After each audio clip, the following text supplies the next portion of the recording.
And this is going to take us back to the following story. That, I heard the story in the name of several people, but I'm just going to read it the way it's presented here.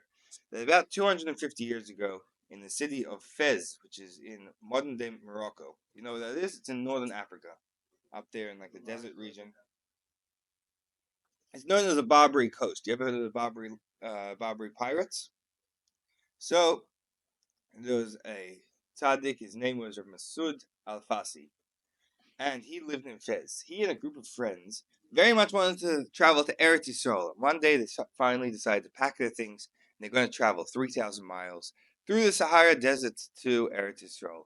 So traveling through the desert, you had to go in a caravan, a whole group of people, because the desert, great large desert, had all sorts of dangerous things. Those wild animals, those bandits, those robbers, poisonous snakes, sandstorms, the heat. If you didn't go with others, who knows what could happen to you. So, the caravan in there, one of the scariest things they had was Barbary lions. Now, if you look it up, Barbary lions are now extinct. No, they're extinct. They were such big, scary lions that the people who lived there, when they had guns introduced to the area, went around and shot them all. So, they were heading out on their journey, and they tried to stop by every town they could to fill up their water and to minimize danger. From Fez, they went to Tripoli, and this took up a large amount of their traveling. So this large caravan moves very slowly, about the speed of walking, allowing them to cover about 15 to 25 miles a day. At this rate, the journey would take them a few months. When the first Friday approached, Rabbi Masud informed his friends it was time to stop and rest because Shabbos was coming. So they said, Rabbi Masud, we can't stop and rest here. This place is dangerous, and there are terrible, frightful Barbary lions here. You're endangering your life. Because of Pikuach Nefesh, life is at risk. We have to continue. So Masud didn't argue with anyone. He told his attendant, take our things off the camel, and we're stopping and staying. His friends told him, you're gonna die if you stay. It's terribly dangerous. And he said, no, I'm staying. Like, we can't stay with you. We're not willing to die just because you're crazy. So they continued with broken hearts, certain that Rabbi Masud and his attendant would never be seen again. The caravan moved on, and Rabbi Masud and his attendant stayed behind, finding a nice, quiet place to sit in the middle of the empty, barren desert. The attendant was very nervous. The danger they put themselves in was clear, but he knew that Rabbi Masud was a holy man. He looked on with awe, seeing his master's strong heart. As expected, after making Kiddush, the calm silence was suddenly pierced by a frightening roar of a great lion. It wasn't long until the attendant saw the lion stalking their very location. The attendant was fearful and grabbed his holy master by the shoulder.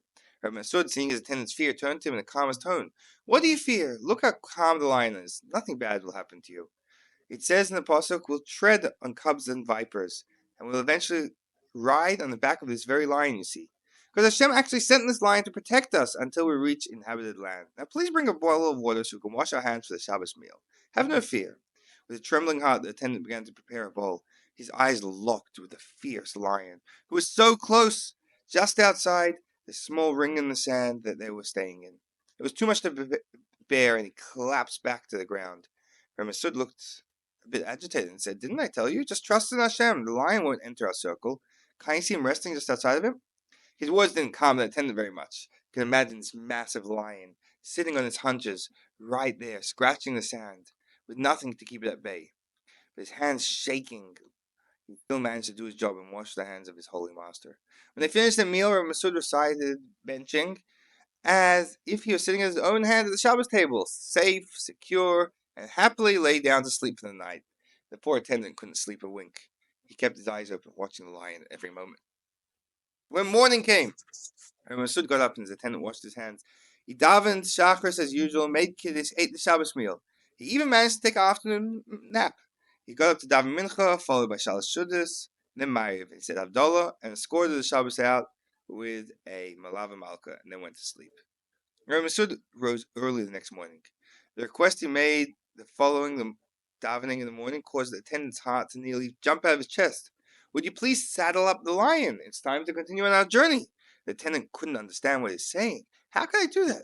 Rabbi Masud told him, don't worry. To us, it's a tame animal. It's a behemoth. It's like a domesticated animal. His master's words convinced him, and he had strong faith, and he saddled up the lion. They got on the lion, and the lion moved with incredible speed, making its way through the desert in a very short time, soon arriving in the town of Tunis. As you can imagine, this massive Barbary lion approached the city. The Tunisians ran and shut themselves in their houses and locked the doors.